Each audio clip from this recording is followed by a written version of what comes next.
As I mentioned earlier, another important partner in this work has been the local foundation community. We're delighted to have several partners from these organizations with us, including our next speaker, Grant Oliphant. As all of you know, Grant's leadership within the Pittsburgh philanthropic community dates back to the early 90s. He previously served as Heinz Endowments Director of Communication, later on as Vice President of Program Planning, several years as President and CEO of Pittsburgh Foundation, before he came back to the Heinz Endowment in 2014 when he took the helm as President of Heinz.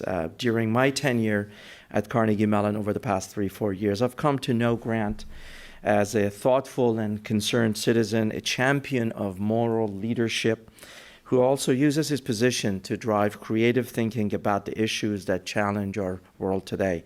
We're deeply grateful to the Heinz Foundation for their contributions they've made to many aspects of our community and university, including Metro21. What they have done advances research development of technologies for social good, as well as deployment here in Pittsburgh that increasingly serve as a model for urban innovation across the world. Please join me in extending a warm welcome to Grant.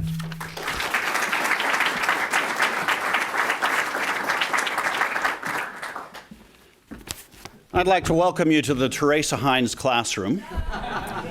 I'm actually just here to make sure you don't trash the joint. You know, Rick and Karen and Farnham and Raj are a pretty wild bunch, so woo!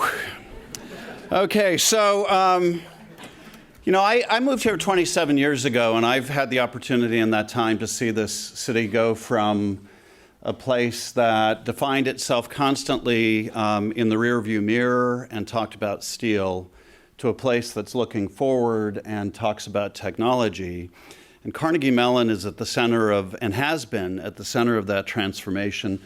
I remember when we talked about it in the early 90s, it sounded kind of hopeful and silly, in the same way that talking about transforming the landscape around green design and green building, or reclaiming our riverfronts, or really turning our downtown into a cultural mecca seemed silly at the time that those ideas were born. But Carnegie Mellon has helped make the most fundamental transition of all, which is in the nature of our economy, come about. And I feel smarter every time I'm here.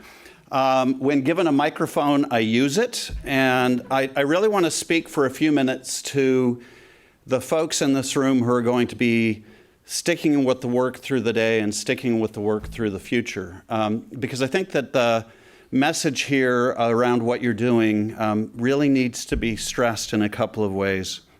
You know, the partnership that we have with CMU is one that we're greatly honored to have. We have active grants to at least 10 CMU teams and departments working on projects as varied as visualizing air pollution, love that program, mapping the spread of artificial intelligence, prototyping affordable modular homes, researching early childhood brain development, and creating paths to STEM for African American girls. Amazing range of work that we're privileged to fund and work with you on. And the willingness of faculty and staff here, along with students, to co-develop projects like these with us and other members of the community is one of this university's great strengths. And it's at the core, I believe, of what makes Metro21 and this new initiative so special. I do need to pay tribute to our philanthropic leader in this respect, who was Henry Hillman, who had the vision for Traffic 21, which turned into Metro21. And this is something that we're actually privileged to see in Pittsburgh a lot. Not just innovation by guys named Henry, like Henry Heinz and Henry Hillman, but support for innovative ideas from people who are leaders in the community in a variety of platforms, and then willing to work together on things that maybe we didn't help create, but we want to see advance.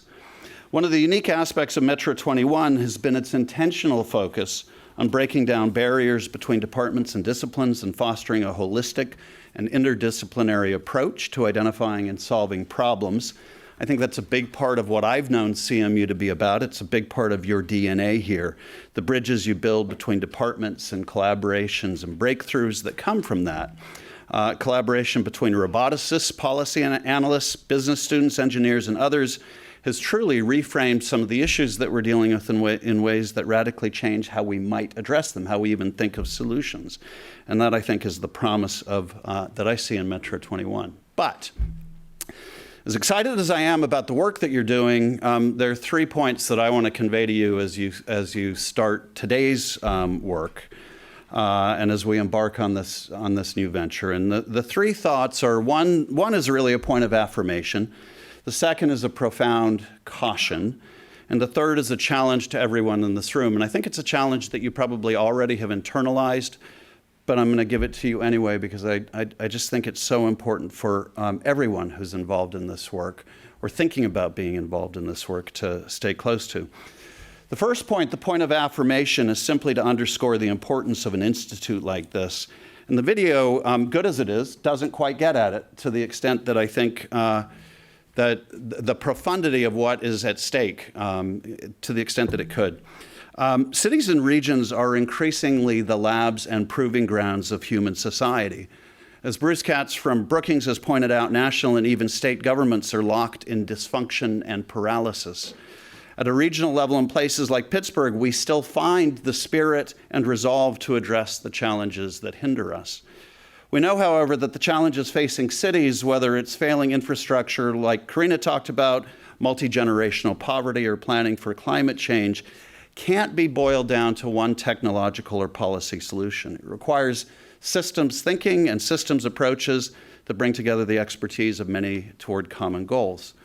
Now, commerce today, which also gets thought about a lot in these halls, increasingly thinks in terms of global scale and too quickly dismisses local community as a small-scale commodity. But as we have seen play out endlessly in recent years, human society still functions at a local scale. We may buy your product and download your app, and everyone in the world may be linked on your social media platform. But what we care about at the end of the day is what's happening around us. Here is where we can still see past differences, find common ground, build effective government, solve epic challenges, and prove that democracy still works. So no small stakes. And if we really want to reinvent the future in a positive way, then we have to prove we can do it here, wherever here is. And I believe you've started to build the platform to make that happen through the Smart Cities Institute and Metro21. But now, and this is my second point, please allow me to offer a caution around this. We all know that technology is changing rapidly and that these changes are having profound impacts on our daily lives. We also know that Pittsburgh and CMU are at the epicenter of many of the technologies that will reshape our economy and our built environment in the coming decades. Driverless vehicles will dramatically shift how our cities are constructed. Automation and AI will change the face of entire industries. Complex algorithms will blah, blah, blah. You know the story. But the key fact is that none of these things happen in a vacuum, and they are not value neutral. There are moral and ethical choices that, whether you are intentional about them or not, get baked into the DNA of these technologies and to the ways in which they are deployed. The ethicist Nick Bostrom offered a wonderful allegory for this. He asked us to imagine an artificial intelligence designed to produce as many paper clips as possible, the paperclip maximizer. Are you all familiar with this? Eventually, this AI would come to the conclusion that the humans who built it could get in the way of its ability to produce paper clips. We use too much stuff that could be better used to make paper clips. We might turn the machine off or reprogram it. We might turn, and going even further, we were made up of atoms that could be better and to more productive use for paper clips. So you end up with a technology that in theory started with a totally innocuous goal, but eventually leads to a future where there are no humans and a whole bunch of paper clips. If that sounds ridiculous, you aren't paying attention, and I know you are. We saw a real-world example of this cautionary tale just a couple of weeks ago. Maybe we're going through another one right now, when the stock market fell by historic levels over the course of several days. The post-mortem analysis found that a formula baked into the algorithms that drive stock trades and sales tells these systems to sell when workers' wages go up, assuming that this is bad for the businesses that employ them.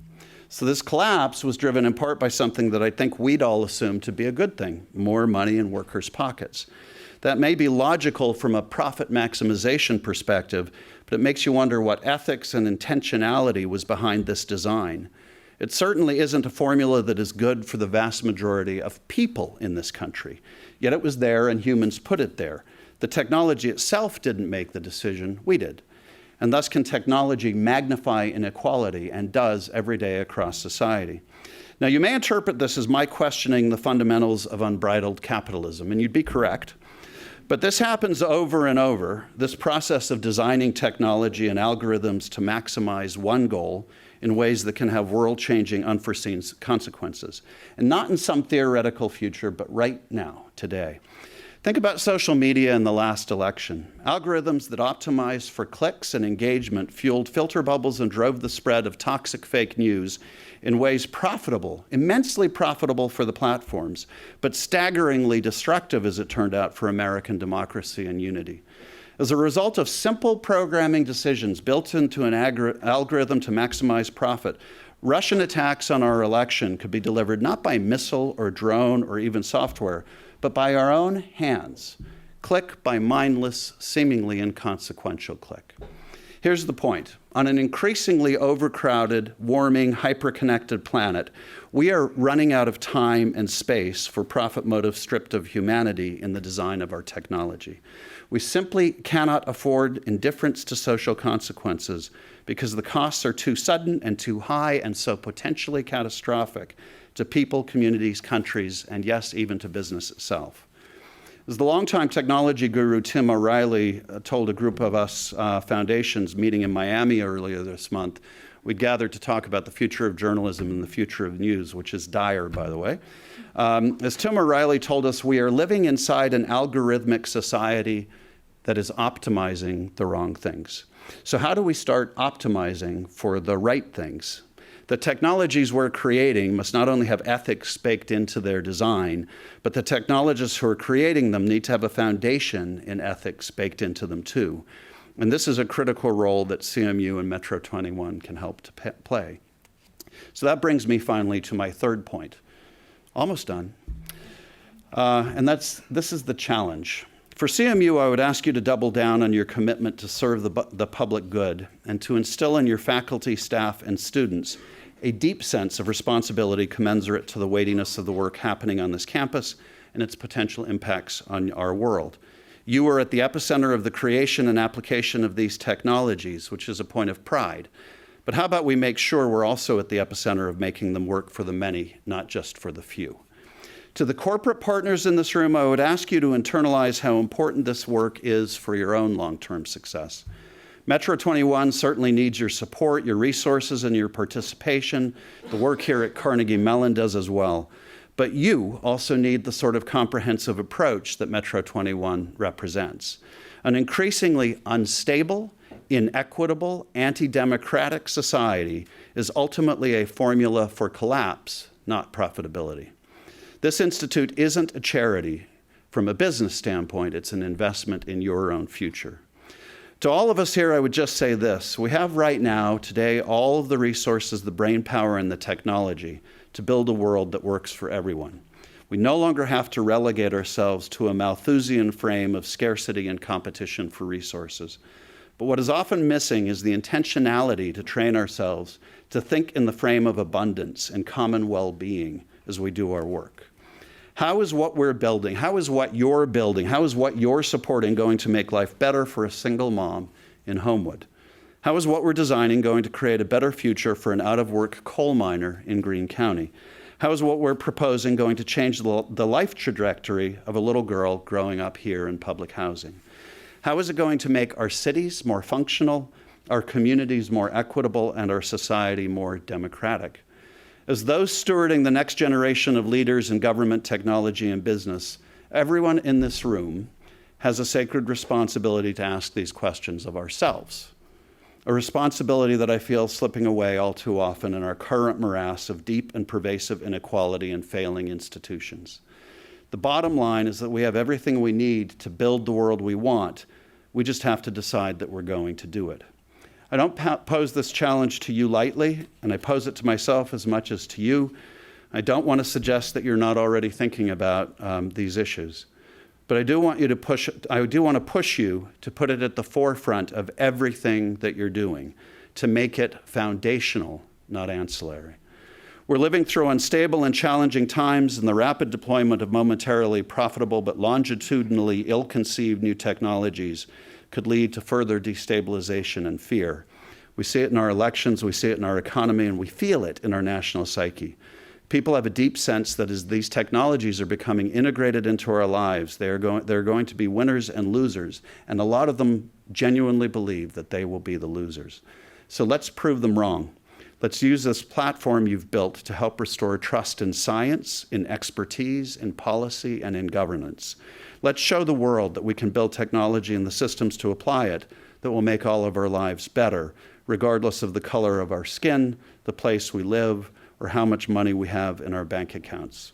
I pose this challenge to you because I know you can pull it off. And as long as you do, the Heinz Endowments will continue to be a strong partner as you do. Thank you.